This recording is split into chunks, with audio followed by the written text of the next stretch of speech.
Today we're going to talk about some videos that are coming out on the channel soon, as well as a couple things I've been working on. And also, if you got any questions about tech, feel free to drop a comment as the stream is going to. I always love to answer any questions that I'm able to.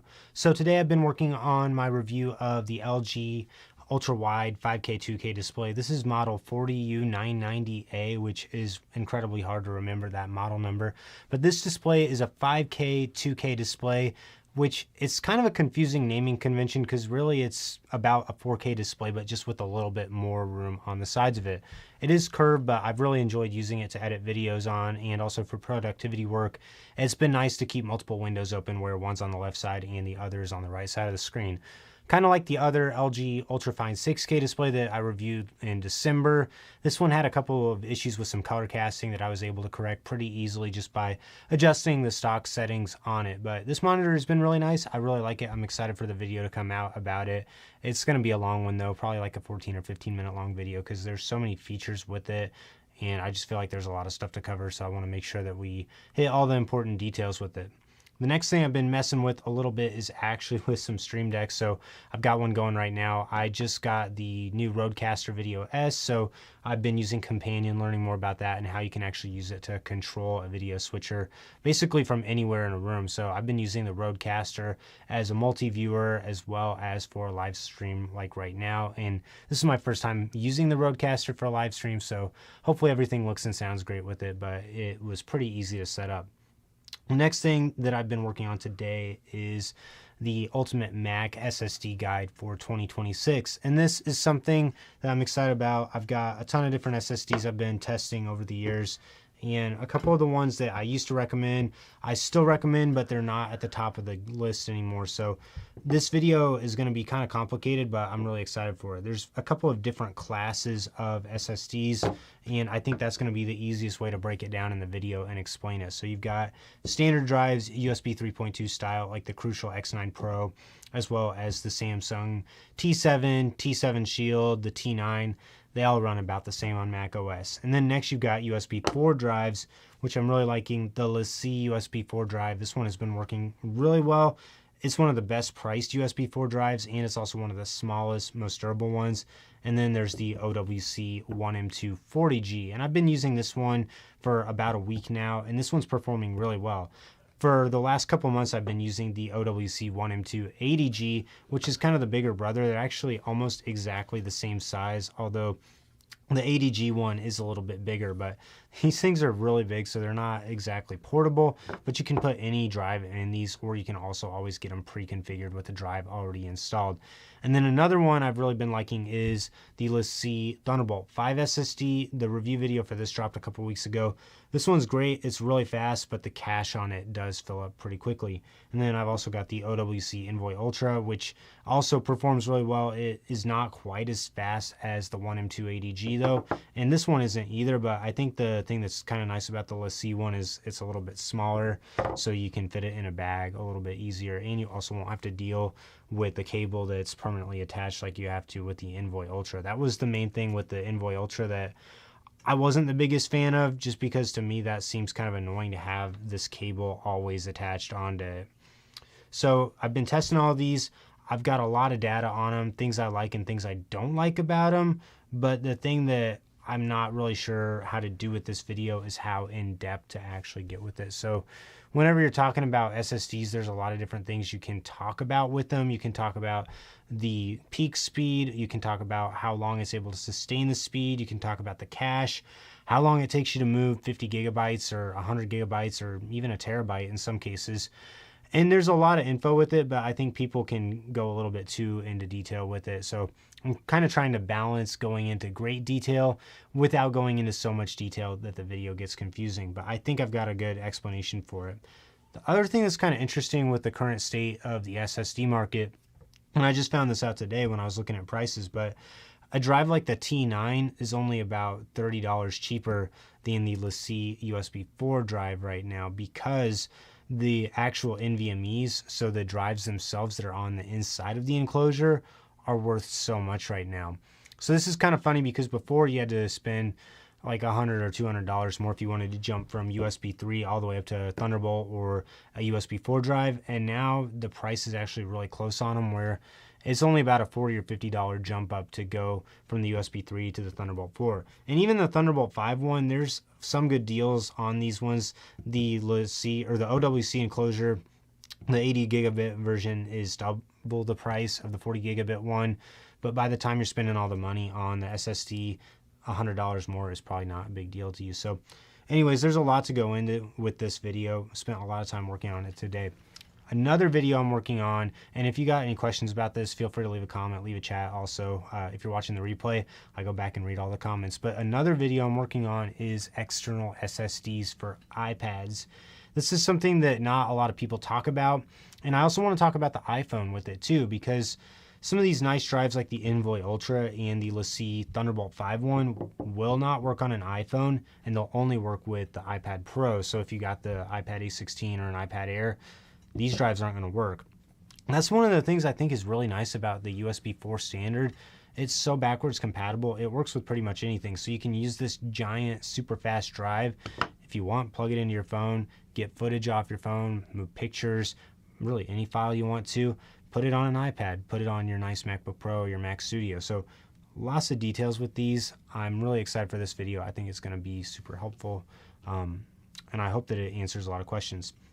Also, on the SSD topic, there's a couple of these little mini flash drives that I've been testing for a while too. So I've got the Kingston dual portable SSD. This one's a 512 gigabyte one. This one has been working really well. It's got the little caps on either side, which I don't know why people are still using these caps. That's kind of annoying to me that there's not a way that you can keep them permanently attached. But this thing is fast. You get about 900 megabytes a second read and write. And then one that we did a video on a couple months ago, the SanDisk Extreme Pro dual drive. This one gets pretty much the same performance as the Kingston. It's a little bigger, and you've always got the actual port protruding from it. So you got to pick which one you want to keep kind of put up to the side. I would almost just put the USB-C one up because I don't care as much if the USB-A port did get damaged on it, although I would hate to see that. And for some reason with the Kingston one, they also didn't put a loop where you could put it on a keychain or a carabiner. But this Kingston one, pretty cool. I think I just put a short video out about this one. It's fast. You can edit stuff off of it if you want.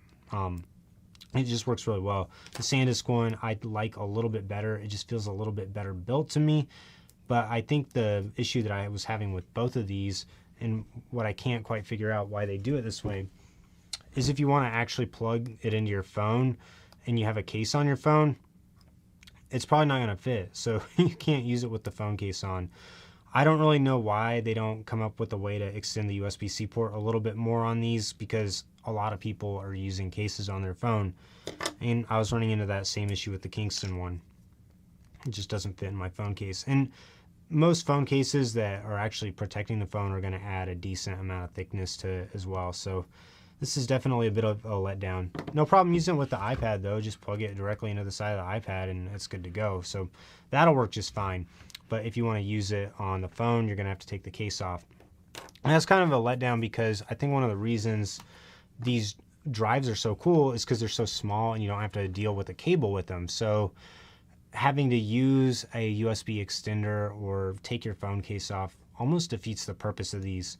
There's a couple of other phone specific drives I would love to test out. I think Oyen Digital makes a really cool one called the USB 4 Mag Helix or something like that. I haven't got to test that one out yet.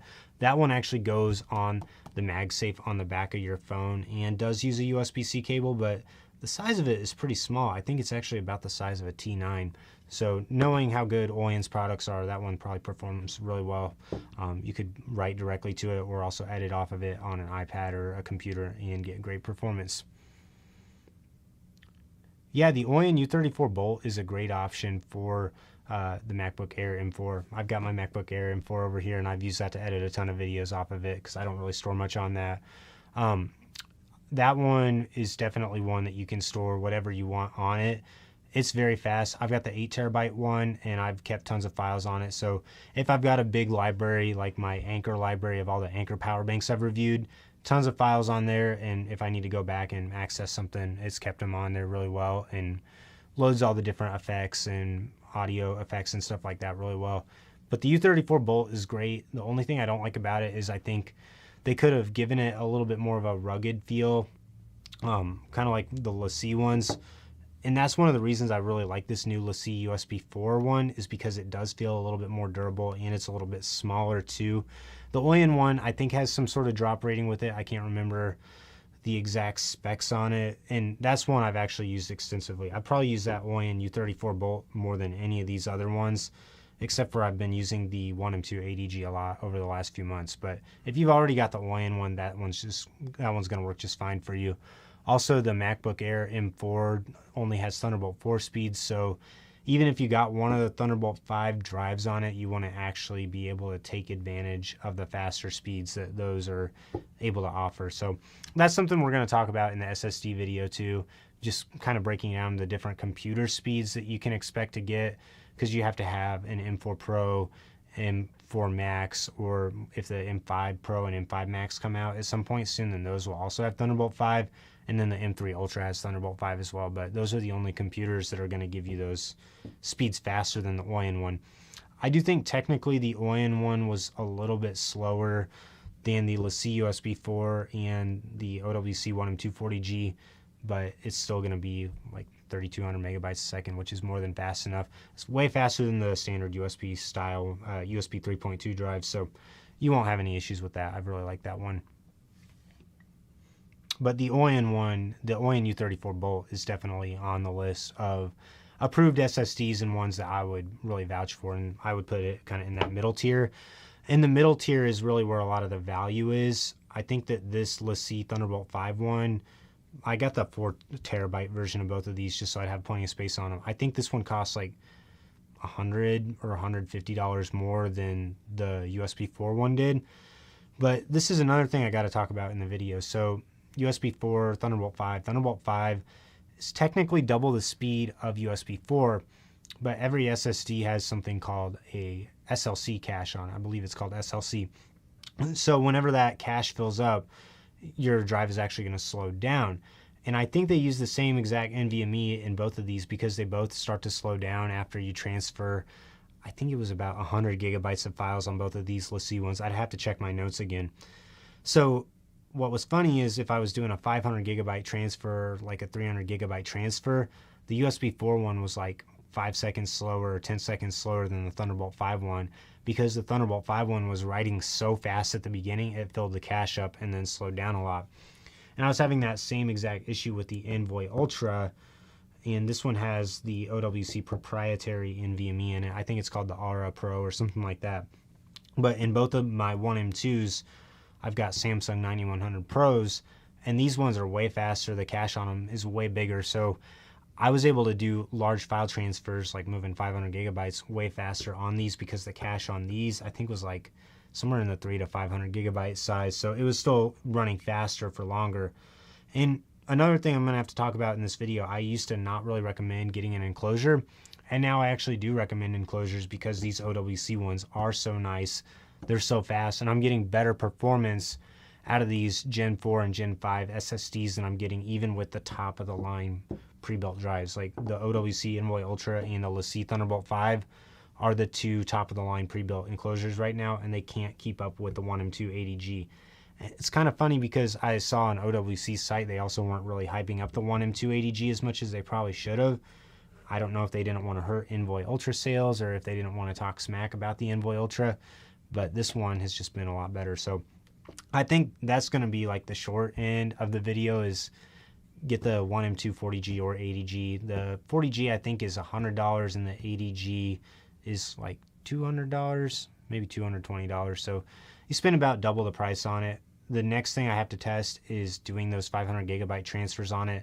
I've done it with the 9100 Pro so far, and they were actually really close. Doing a 50 gigabyte transfer, this one beat the slower one by like 30 seconds, but once I went up to 100 gigabytes and 500 gigabytes, it did get a little bit closer. I think it was the 500 gigabyte transfer where the speeds were kind of negligible. And it's kind of hard to explain too. Some people have been saying you really need to get Thunderbolt 5 to edit 8K footage. I don't have any 8K cameras right now. I've been shooting 6K for the last 2 years, and I've been fine with Thunderbolt 3 and Thunderbolt 4 drives on that. But what people say is you need to have those faster drives to handle those speeds. I'm not really sure if that's true, because the Thunderbolt 4, the USB 4, it's all run about the same for me on Final Cut Pro. And all of these drives are fast enough, according to Blackmagic disk speed test, to handle those faster speeds. So it's going to be interesting to see if some of this AI technology that continues to develop with LLMs, if you need to have those instantaneous, super fast disk speeds where you're not going to be writing as many files, but where you just need stuff to transfer as snappy as possible. And I think that might be one of the areas where the Thunderbolt 5 could be better than the Thunderbolt 4 speeds. And also potentially for using it as a home drive, if you're going to put your whole operating system on a drive, that's another area where the Thunderbolt 5 might be a little bit better.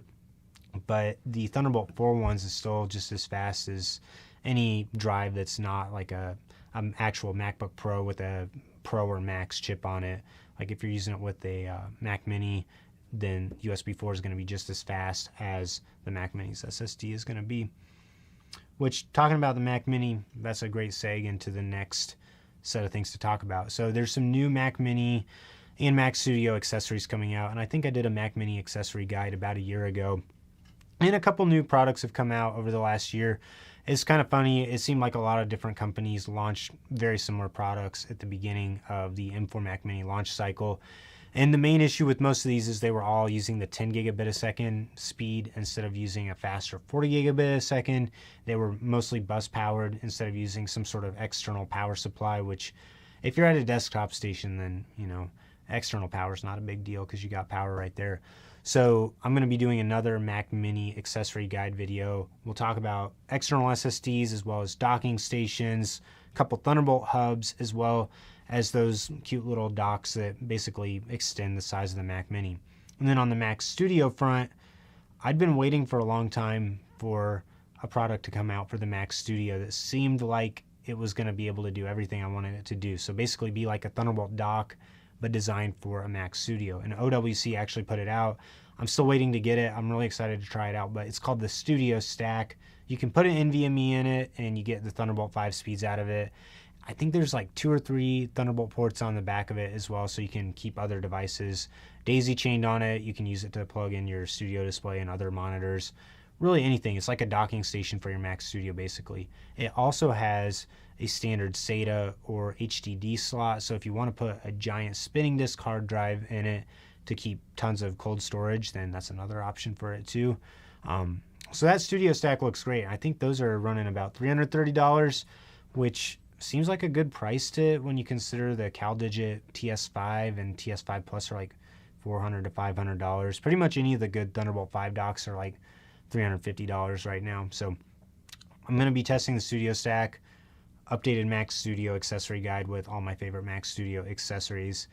And then the last thing we really got to talk about today is what is Apple going to do in 2026. So there's been a lot of reports, a lot of people talking about things they might possibly do or maybe not do. I'm really curious to see if the M5 is going to get skipped over. So some news sites are reporting that they're actually already working on the M6, that the M6 MacBook Pro is going to be way different than the M4 Pro and the M4 Max. I'll be really curious to see if that's the case. I'll be really curious to see if they come out with an M5 Max Mac Studio, if maybe they do an M5 Ultra Max Studio as well. That would be a really tempting option too. It was just kind of weird last year how the M3 Ultra came out and you had to choose between M3 Ultra or M4 Max, and the M4 Max was better at some things than the M3 Ultra was, but the M3 Ultra was in some ways a really good deal if you're doing a ton of video editing. So I ended up getting the M4 Max and I upgraded it quite a bit. Went up to 64 gigs of RAM, got a 2 terabyte SSD. So I put a lot of upgrades into that M4 Max and I don't have any issues with it. Like, I really like that computer, but I'm just super curious to see what they actually end up coming out with this year, what all the chipsets are for the computers. I'm hoping to test all of them out, compare them to the M4 MacBook Air. MacBook Air is another thing. Like, will they finally upgrade the M4 MacBook Air to have a different form factor or to have the OLED screen on it? That would be really nice if they would finally do that. I think that's a feature that's really been missing from the MacBook Air. Really the only thing I miss whenever I use the MacBook Air is the slightly better screen that the MacBook Pro has over it. And then HomePods. The HomePod is a product that it got a lot of hype when it came out, and then I feel like no one's talked about HomePods in a long time, probably because they use Siri. and Siri still is not running super well, but the HomePods are amazing. I use them every day. My family uses them to listen to music like all day long, and whether you're airplaying them or asking Siri to play music on them, they just work great. They sound really great. I think the initial price point of them at $600 for a stereo pair was definitely hard to swallow, but I think they came out 3 years ago now, and we've used them every day for at least 2 hours a day, so I would say those were definitely worth buying. And they sound great. They're super minimal. They work with HomeKit as well. The Home Hub is something people have been talking about for a while. I'm not super sure if that's a product that I'm excited for or if it'll be something I like, but I'm definitely excited to see it. I've always kind of been of the opinion, if you're going to get a Home Hub, why don't you just get an iPad A16 and put it in a keyboard case and, you know, keep it in your kitchen? Or I think there's a lot of companies that even have like magnetic cases that you can snap the iPad on, so you can stream to it, you can watch YouTube on it, you can find your recipes on it, you can keep it plugged in if you want. The speakers on it sound okay. What would be interesting though is if they make it like an iPad but with HomePods built in, so you don't have any latency with the screen to the speakers. If they did that, I could see that being pretty cool, especially if they put some sort of battery in it where you could unplug it for a while, where it can be plugged into the wall, but you could also move it around your house. That'd be nice. Another thing I want to see them do with the iPads in 2026, and they're never going to do this, they're not going to do it, but Apple needs to add users to the iPad. So you should be able to have multiple users sign in the same one with all your social media accounts, your email, your browser favorites, everything like the iPad that you would want to use it. And then you should be able to put another profile on it. So if you want to loan it to your kid or loan it to a spouse, then they can just sign into all their things, their iMessage, stuff like that. Because right now, the way the iPads are, you don't necessarily need an iPad for every single person in your family, or a husband and a wife could easily share an iPad, but they don't use user profiles on it. I've always thought the iPad needs user profiles. They've never mentioned it. I don't think they'll ever add it because it'll mean they sell less iPads, but that would be slick if they did that. So we talked about HomePods, MacBooks, the desktop computers. The other thing that I'm really curious to see is the Apple TV. I kind of want a new Apple TV. I've got two. I've got one that's like 8 years old now that I'm using in the garage, and it's got the old remote on it, and it's so annoying to use the old remote, but I can't bring myself to spend any money to upgrade the remote for it. This is the original Apple TV 4K that I'm still using for Apple Fitness Plus and just to watch YouTube videos while riding the exercise bike. But I've got the one that came out a couple years ago in the living room. I would love to take that one, put it in the garage, and upgrade one for the living room. But will they come out with a new one? What will it do? Will it have a camera built into it for FaceTime, or would it have speakers built into it? I don't really know if Apple has much they can do to improve on the Apple TV as it stands right now. Like, unless they're trying to turn it into a full-blown gaming console or something, then I'm not really sure why they would even want to upgrade that. But that's the other thing. I'm really curious if they put a new one out, just because you hate to go buy a brand new Apple TV and then see them put a new one out in a couple of days or months. So it'll just be interesting to see if they do that. I said that was the last thing to talk about. I actually have something to unbox real quick too. Got a new ESR keyboard case. Thank you, ESR, for sending me this to test. This one is called the Shift. So this one, I believe, is for the iPad Pro, but you can also get this for the iPad Air. Glad you got that M4 Max. I hope you like it a lot. That is basically the same one I got, but I got mine with the 64 gigabytes of RAM instead. And for whatever reason, I've been seeing Adobe applications have really been eating into the RAM recently. I'm not really sure why. All right, so here is the ESR Shift series. This one is Bluetooth. Man, that's a big instruction book. Seems like no one puts instruction manuals in their stuff anymore. Got some shortcuts. USB cable to keep it charged. ESR has been coming out with some interesting stuff recently. Some of their older cases were pretty bulky. This one might be a little bit lighter. So this one's got a kickstand on the back of it. Okay, that doesn't work too bad.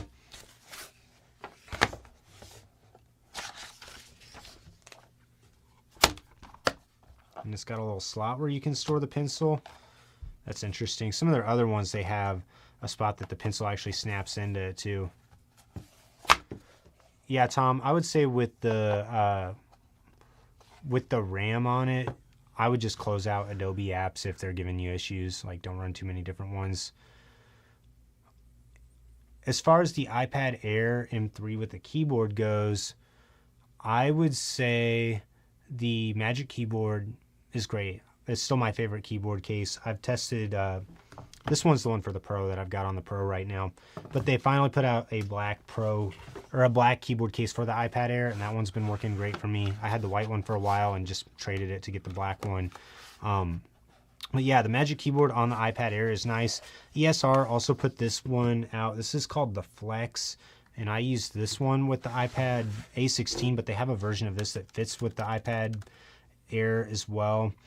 This one's kind of cool because you can actually detach the keyboard, but it uses Bluetooth instead, and the trackpad on it is not as nice as the Apple Magic Keyboards is. But this one was only like $50 or $60, so if you want to save a little bit of money, then you could get this ESR one. There's also the Logitech Combo Touch. I'm not sure if you've seen my videos on those or not, but the Logitech Combo Touch was pretty nice for the iPad Air as well if you want to save money. But personally, I would just go with the Magic Keyboard for like the fold-up one. But it looks like you're actually talking about the Bluetooth one. Sorry, I misunderstood what you were saying. The Bluetooth Magic Keyboard and the Bluetooth Magic Mouse are fine if you just want to use them with the iPad Air. But if you want to go back and forth between a computer to the iPad, they're really annoying because you can pair them with your computer using the USB-C port on it, but you can't actually pair it to the iPad. You have to like flip the switch on it off and on a bunch of times and then go to your Bluetooth settings and pair it.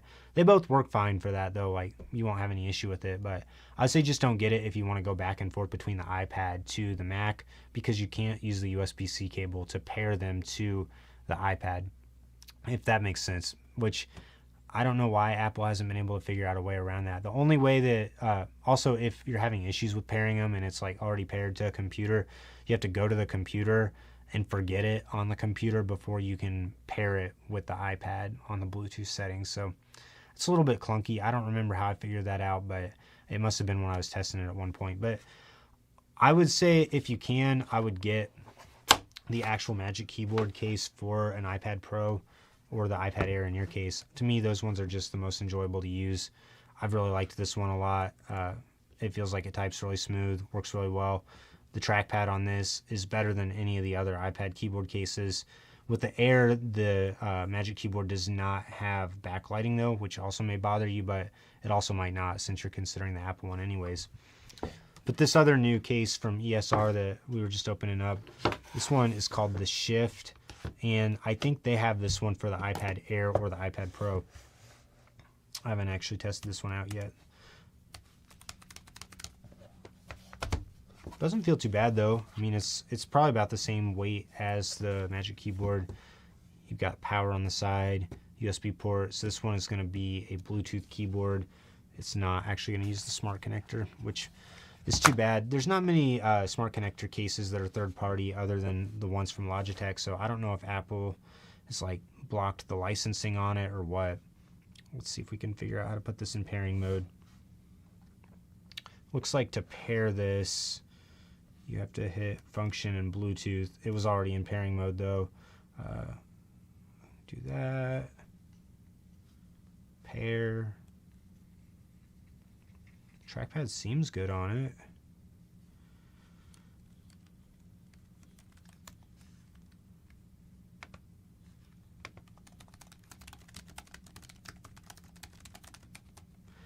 So the Shift, it definitely moves a little bit. It's kind of funny. It kind of pops up a little bit right there. But they actually put backlighting on it, so thank you ESR for doing that. It looks like you can adjust if the backlight's on right there.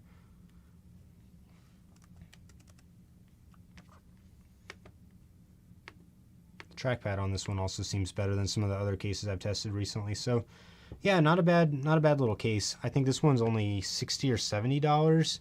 So compared to the Apple ones, that's a great price. But to me, after testing all these different keyboards out, I still just always go back to the actual Apple iPad keyboard cases. That's all I got for today's Tech Talk, but I'm going to be trying to do this every Tuesday afternoon, 3 p.m. Central Time. So if you got any questions, you ever want to ask questions live or talk through some sort of tech issue you're having or looking into buying anything, then hop on, talk about it, leave a chat below. But thanks everyone for watching. Appreciate y'all. Have a great rest of your day.